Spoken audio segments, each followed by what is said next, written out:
at the back. I saw the young audience, young scientists. There are two big responsibilities the nation putting on their shoulder. The first responsibility, which Dr. Chidambaram sir has already spoken, we want to grow to a developed India. And when, by end of Amrit Kal, 2047, today we are 2025, you can say. So 2 decades down the line, India will be shining as a developed India. So the discussion which was happening here, why Indian scientists go abroad, probably may not happen, rather American scientists will visit India because of money. Second thing, which is much more impactful here, development not at the cost of a planet. The planet is warming, and warming much, much faster than what probably nobody had ever imagined. All those few countries, I say, have been developed. They are developed at the cost of a planet that is burning fossil fuels. So can India be a developed nation without burning fossil fuel, and that in next 2 decades? And what options left? And what is the responsibility of our Atomic Energy Department? And believe it or not, one big slogan I want to say, those nations which are developed, they're developed because they are energy rich, and vice versa. Those countries which don't have energy, they are really poor countries. This is the vision of our Honorable Prime Minister Sri Modi ji. 2047, we aim to be a $35 trillion economy. No country in the world has reached this number. We want to reach there. This is what I said. 2 decades down the line, most of the front benchers, I don't know whether they will be here or not, but most of the back benchers, is their responsibility to take from $3.7 trillion today to a $35 trillion economy. And today our per capita income is just above $2,500. And the World Bank says, if how to be developed, it has to grow at least 8 times. $21,664 per person per year. Once you have this salary, then the question is that why Indian scientists are going abroad will not happen. Rather, they all will settle down here. And to have this significant GDP growth rate in a small time, 2 decades from now, what is important is a sustained energy growth rate to support the GDP. Otherwise, it will not happen. The next slide I have put it, how the energy supports the GDP growth rate historically for India. And the last one, the rightmost one, to see the x-axis the GDP in trillion, y-axis is the energy requirement for India. So if today we are 3.7 trillion, to reach 35 trillion, I'm just mathematically extrapolated, I'm not really an economist. What I find that the energy requirement will be significantly larger, of the order of at least 4 to 5 times it has to grow from whatever we are consuming today. A simple example I want to tell the audience here. Today China 1.4 billion population, we are also 1.4 billion population. China consumes roughly 4 times of our energy today. We consume 10,000 billion units per year total energy. And China consumes roughly 40,000 billion units per year. And their economy is just 4 times also of ours. They are almost $17 trillion. We are $3.7 trillion. So to reach the status of living of China, we have to grow at least 4 times. And to reach a $35 trillion economy, the energy has to be significantly larger. This is what I have just put, the per capita energy consumption country-wise. The bottommost one is that of India.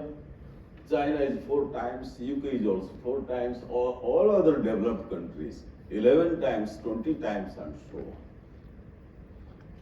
So this is the thought of the day, that all that we are talking about last 4 days, I was listening also to such high impact scientific discussions here, mostly from the physics, chemistry, and some from biology. Are they all leading to a $35 trillion economy next 2 decades? That's what our dearest Chidambaram sir also said by publishing papers in journals like PRL, which I've been seeing that many times for. Will it lead to this?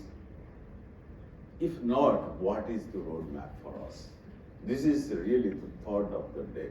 Otherwise, the society will feel, yes, Indian scientists publish 5,000 journal articles in high impact journals, but when it comes to energy, they buy the solar PV from China. So this is how tough is 2047. The first slide at the top will tell you that almost 30 years back, globally, CO2 emission was roughly 40 billion tons CO2 per year. In the last 30 years, it has climbed 50%, 60 billion tons of CO2 per year. And to restrict the planet temperature rising to 1.5 degrees Celsius, how much CO2 the planet Earth can bear? It's roughly 400 to 600 billion tons. And if I divide that by 60, it's just 8 years left from today. In fact, most of the climate scientists have already predicted end of 2030 will be reaching 1.5 degrees Celsius warmer.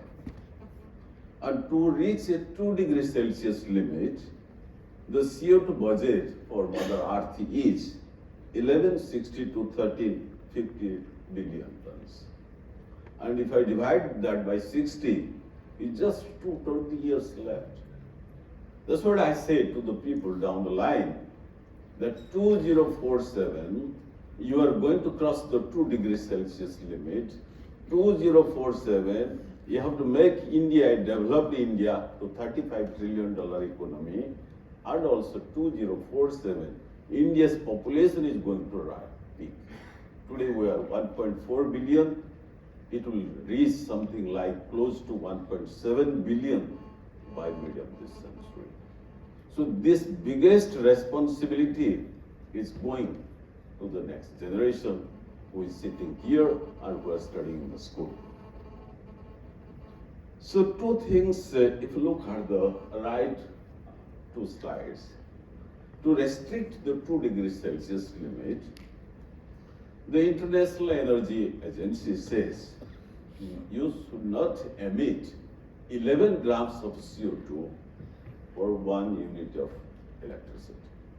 This is the restriction. Otherwise, we are going to sacrifice the planet. And most of these countries, including India, if you see, India is the highest of course. We emit almost 815 grams of CO2 for 1 unit of electricity. France is the lowest, 90 grams of CO2 for 1 unit of electricity, because in France, 70% of electricity comes from nuclear. And the revised one, which I was very surprised, saw this slide, this paper yesterday, is from a United States study that nuclear, which was standing third in terms of grams of CO2 released per unit of electricity, now it is found to be the lowest. It's only 5 to 6 grams of CO2 it emits for unit of electricity. In fact, it's much lesser than even wind. Yesterday it was standing third, today it is standing fast. And these carbon taxes have already started. This is the taxes which are collected last year by some of the developed nations because they were burning coal, oil and gas. The leader among them is Canada, and next is France. It's $1 billion were collected from the people who are consuming coal, oil and gas. And this picture will not be far away for India also with time to come. So look at the renewable potential for India. I said, today we consume something like 10,000 terawatt hour per year. And if we reach a Chinese level, which is consuming 4 times of our energy today, will require 40,000 terawatt hour. And to reach a $35 trillion, really I don't have the answer. My prediction shows it goes at least 5 times we have to grow. The solar, wind, hydro, bio, which is all nature given, the total potential, which is calculated by both MNRE as well as Niti Aayog, comes to around 4,000 terawatt hour, hardly 40% of today's total energy consumption. What the scientists say that tomorrow the energy efficiency may double. Tomorrow the energy efficiency may double. So 4,000 may become 8,000 terawatt hour, or you have smart grid and so on and so forth, 8,000, 10,000. But what about 30,000, 40,000, 50,000, which can lead India to be developed India? What that can meet? And if you don't burn coal, oil and gas, the only option left for all of us is to go for nuclear.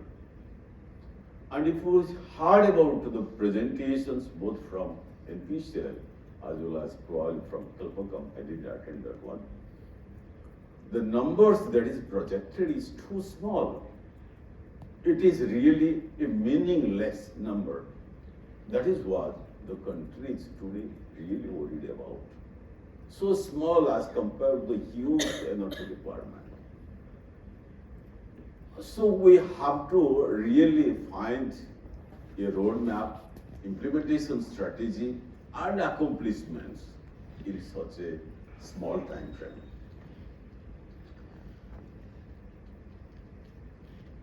This is one of the major issues for India. The developed India would look for a significant steel production. It is envisaged that it may grow something like 8 times from today's growth. Today we produce something like 100 million tons per year. It's likely to cross 600 to 800 million tons per year by 2070, next 50 years. And if today the steel is produced by burning coal primarily. If you want to avoid burning coal, the only option is hydrogen. And hydrogen is not some material available naturally, it has to be produced. And the amount of hydrogen required to produce 600 to 800 million tons of steel per year is overall very large. The nuclear power required itself will be 300 gigawatt electric to support that. And today we produce only 8 gigawatt. So only for the steel production, if it has to be supported by hydrogen, that too coming from nuclear itself is a huge number.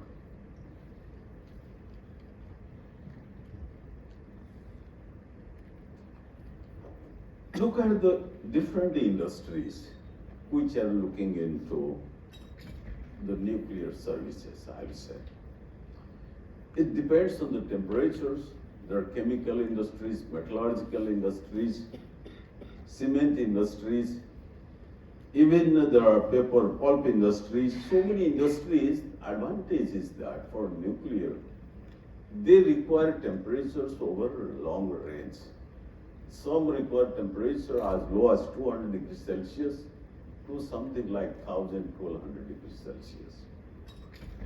So that gives a scope for nuclear energy production to a variety of sources, and need not be all accumulates, I would say that concentrated, it can be also distributed sources. Towards this, the small modular reactors is considered to be a game changer, especially looking at India. Why? India is a small land, let me tell you. India is really a very small land, today with a population of 1.4 billion, and tomorrow it will be a population of 1.7 billion. Getting a land to build a nuclear power plant, a site, I say, conventional site, is almost impossible. I think that's what ask NPCL, in the last 10 years, they might not have been able to get a single site. Even I myself was struggling with Odisha government to give a site in the last 3-4 years, and same thing with the other states. So one option is to replace the coal plants, both in the captive sites as well as in the energy production sites or electricity production sites. Why the SMR can be built there? Why not the large size reactors? Because these coal plants or captive sites are close to the public domain, unlike that in Europe and America, where even the thermal power plants are located away from the cities. In India, all these plants are located inside the cities. So, the exclusion zone, the emergency planning zone, which a conventional reactor requires, it will be difficult to accomplish. That is why these small reactors have to be extensively deployed if we have to decarbon India quickly.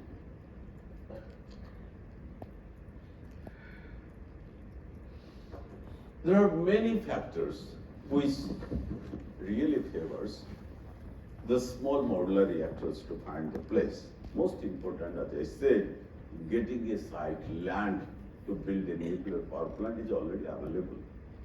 Water body is available, site survey has been done, transport facility is already available to the site, trained manpower. See, tomorrow what the India worries about, the Oil and Gas Commission, Indian Oil, HPCL, BPCL, Coal India, Indian Railways, whose, I say that, bread and butter comes from either from coal or preparing oil, gas, this type of resources. By mid of the century, most of the industries are going to become jobless. And by putting solar panels or wind blades will not meet the employment requirement for a huge India. So this is one of the major issues. Unless we accelerate the nuclear power growth in India, it is just not possible to meet the employment opportunities of several millions who will be looking for jobs. What America is doing today? They have developed very small reactors called micro-reactors, exclusively for hydrogen production. And it's so safe, having a fuel life of something like 20 years, envisages to be put around or across the national highways, expressways, close to villages, close to city centers. In Europe, it has been calculated that the most energy consuming industry in the world is today the healthcare industries. And most of the hospitals will be requiring for such micro reactors to meet their energy demand. So America is also targeting to replace all coal plants by nuclear by 3 ways: retire, reuse, and repower. And that only not only safe, billions of dollars, but also employment creations for several millions. What is the three-stage program? Three-stage program is no more an interview question.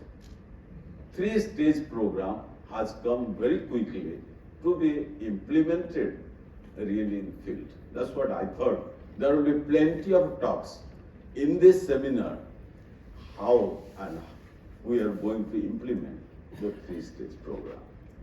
See, Indian energy security, if you have seen Dr. Chidambaram's of the slide, hardly 1% of the energy of the uranium you can use in the phase 1 or stage 1. 99% energy is still there in the uranium atom, unless you reprocess and reuse. So the second stage and third stage are very crucial, critical for meeting India's energy security, where I find not a single presentation, no debate, no discussion is happening. Why?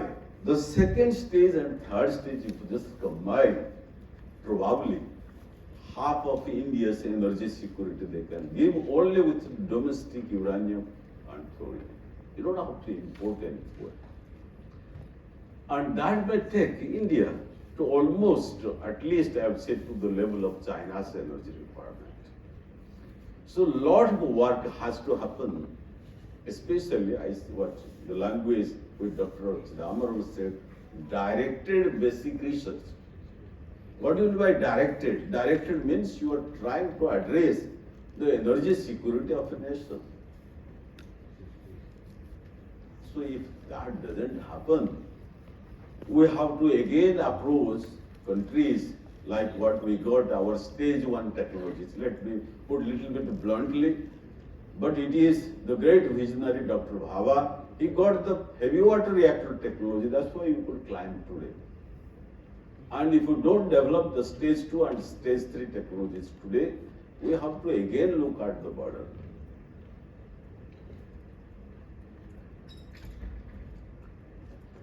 If you look at the different fuels which generation 3 plus, generation 4 reactors are looking for, is not anymore naturally uranium fuel.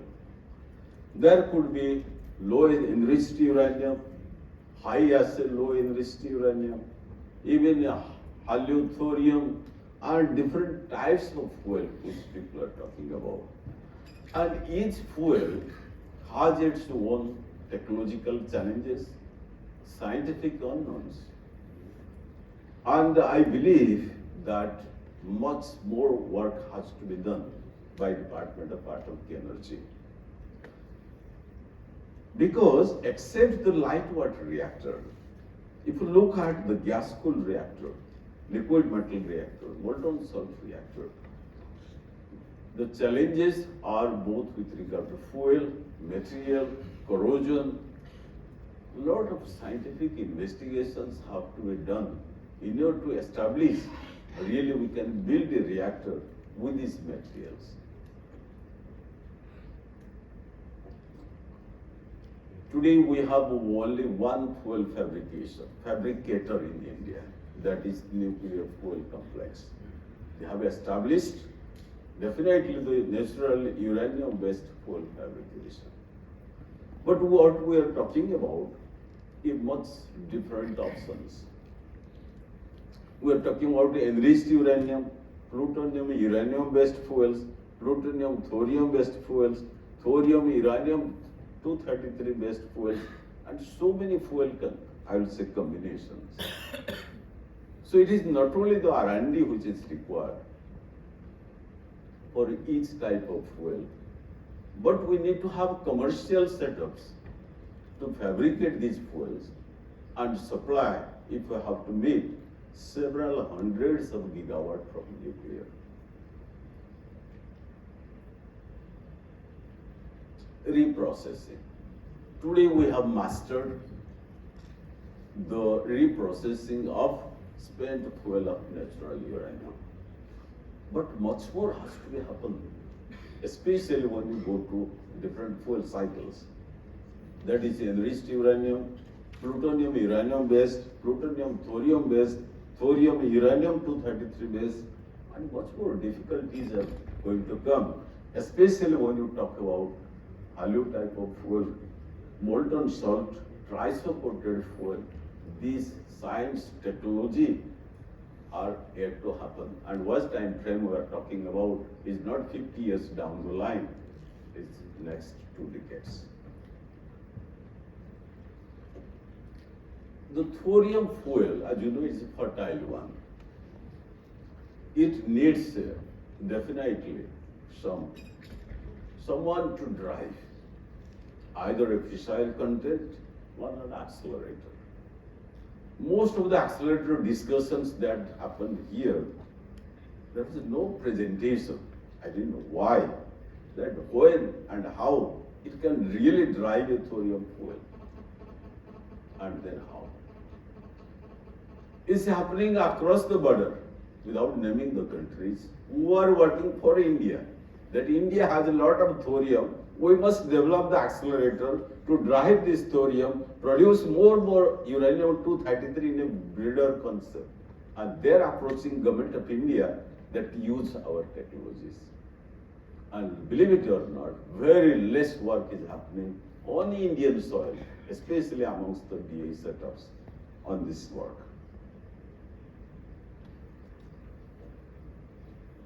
Look at the AERB codes and guides. Today, it has been developed, of course, I say, one of the very route, very well-developed code, but again, for a yesterday's technology. We are talking about nuclear plants to be built in the public domain. For example, can I build a nuclear plant inside Niger itself, or inside Bhubaneswar city itself? That means I have to change AERB codes, both with regard to exclusion zone, emergency planning zone, lifetime extension of NPT. Most difficult thing is getting water to cool a nuclear reactor. Because water is going to be India is going to be the most stressed country, water stressed country very soon. 1.7 billion population, it's very tough. No state government will allow to build a nuclear power plant using the state's river water, lake water. It's just impossible. They will say, हमको power नहीं चाहिए, लेकिन don't touch my water. So in this case, the dry cooling has to be the need of the hour. Nuclear power plants have to be built with dry cooling. Last point is very important, sesame. Today nuclear power plants are built only zone 2 and zone 3. Zone 4, zone 5, the ports don't form it. Especially look at our northeast region. Their human development index is 1/3 of India, probably most of you don't know. And India is 1/3 of the global average. So that huge population, they needs development, but they are sitting on a zone which is Himalayan zone, zone 5. Conventional nuclear power plants can never be built. That means their energy security have to be forgotten? No. So we have to develop technologies for them and also modify the code requirements for that. Most important, when I say several hundreds of gigawatt from nuclear, the finance requirement will be of the order of several trillion of dollars. My calculation shows that India will require almost $4 to $5 trillion to support a $35 trillion economy for the energy security. And that is beyond the current scope of Government of India. Today we take money from Government of India and build plants. That means this sector has to be opened up. We need to have private financing for the nuclear. So while I talk about all these things, there are much bigger things which I say. My last slide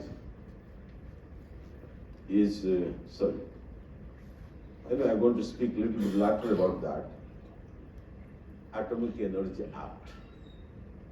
Today, Atomic Energy Act only allows DAE and its own, I will say that, universities who can do research in nuclear. We are 1.4 billion. Can we restrict to only a few centers? And there is a really much bigger question. For example, gravitational wave can be discussed in 100 universities. But suppose I talk about molten salt technology, it is only BRC who can develop. Then the bandwidth for research is very limited. We have to think much bigger in that direction. Healthcare, food security, something Dr. Chidambaram has already spoken. But do you know what business is waiting for India here? It's $1 billion business is waiting only for the radioisotope production and supply, which we have to think of. And today we have only one reactor which produces radioisotopes, and that is also going, it has made its end of the life. So to go really India to be a global supplier of radioisotope, we have to think differently that how many research reactors, accelerators we need to supply globally the required radioisotopes. I think Dr. Chidambaram showed so many radioisotopes, much more are required for India. This is a nice thing I wanted to show from Niger. The central picture, 2 weeks back, I was in Moscow Engineering Physics Institute. They asked me to give a lecture. They took me to a laboratory where a tokamak was operating. And the chancellor of the university was so, I don't know, proud to say, today my tokamak is operating only at 3 million degrees Celsius. And the BSc boys, BSc level, MSc level boys, girls were doing experiment. I imagine next 10 years, Niger should have something like this. Then only we can say we can be a global technology leader. Otherwise, if we imagine to have a tokamak, 2,100, I will say that we have lost the game. The last one is a dream for India. When and how long we have to wait to repeat the Nobel Prize in Science. Last but one is the human resource development. A setup like Niger, producing 1,000 scientists, I feel is too small.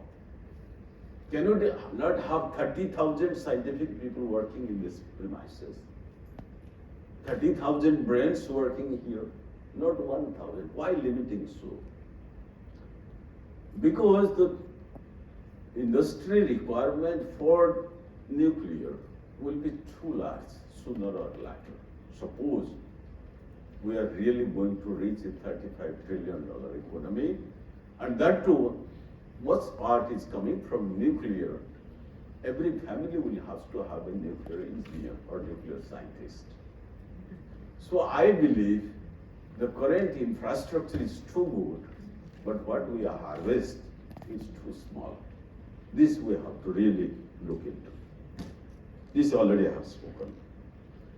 So with this, again, I thank Niger, my friend, Dr. Ghosh, for inviting